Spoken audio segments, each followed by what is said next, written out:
Use பண்ணுவோம். எதுக்காக use பண்ணுறோன்னா, நிறைய பேர் என்ன நினைக்கிறாங்க, ஒரு கிளைண்ட் வராங்கன்னா பவுடர் போடுங்க, அப்போ தான் ஐப்ரோஸ் பெயின் இல்லாமல் இருக்கும். இது வந்து பெயின் ரிலீஃப் பவுடரே கிடையாது ஐப்ரோஸ்க்கு யூஸ் பண்ணுறது.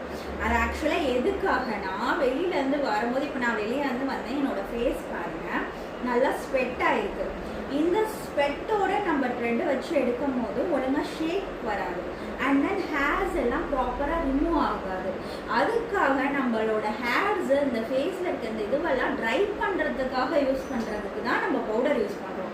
பவுடர் போட்டால் ஐப்ரோஸ் வலிக்காதுன்றது கிடையாது.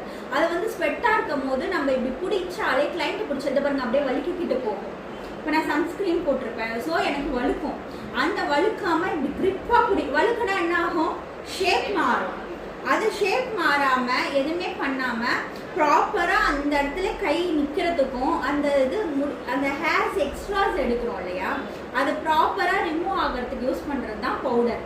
எல்லாரும் என்ன நினச்சிட்டு இருக்காங்கன்னா, பவுடர் வந்து போட்டால் பெயின் இருக்காது. சத்தியமாக கிடையவே கிடையாது. அந்த மாதிரி ஒரு இதுவே இல்லை, ஓகேவா? அப்படிலாம் எதுவுமே கிடையாது. இருக்குது, க்ரீம் இருக்குது, அதெல்லாம் அன்வான்டாக நம்ம யூஸ் பண்ண வேண்டிய அவசியம் இல்லை. ஏதோ ரொம்ப பெயின்ஃபுல்லாக பண்ணுறோன்னா யூஸ் பண்ண, நார்மல் ஜஸ்ட் எக்ஸ்ட்ராஸ் தான் நம்ம எடுக்க போகிறோம். பவுடர் வந்து டு ரிமூவ் த